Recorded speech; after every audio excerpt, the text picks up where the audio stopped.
When you talk about public service reform, when you talk about economic growth, inevitably you end up talking about institutions, you talk about the NHS, you talk about local government, but actually what underpins all of that is communities. They're all serving the same people, they're all serving the people of Stockport. And what's happening at the moment is we all know about austerity, we all know the NHS is under pressure, we all know councils are under pressure. They're having to withdraw a bit. And so actually communities come to the fore in that situation because you need strong communities who can look after each other, who can take care of some of the things that councils used to do in some cases, so things like parks, helping out with the street, you can knock on the doors of their elderly neighbours, and ultimately you need communities that are thriving because that contributes to prosperity, to economic growth. I think having strong, prosperous, healthy communities has never been more important because that's what's going to underpin the success of a place like Stockport during a really difficult period for the public sector.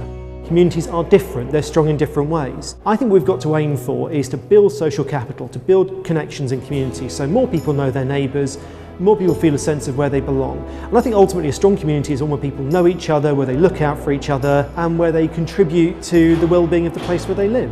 Well, I think organisations like We Are Stockport are important because they create a sense of civic pride and belonging. You know, if you're out there saying to people Stockport is a place that matters, it's a place we should be proud of, well that encourages people to get involved. If you look across the world, what you're seeing now is web platforms, things like social streets in Bologna being used to bring people together.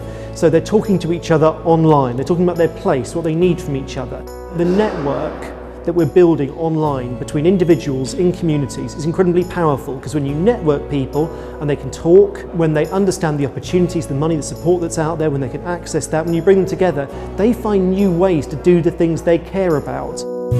Organisations such as We Are Stockport give an independent voice. The public sector will always be seen as potentially having a bit of an ulterior motive.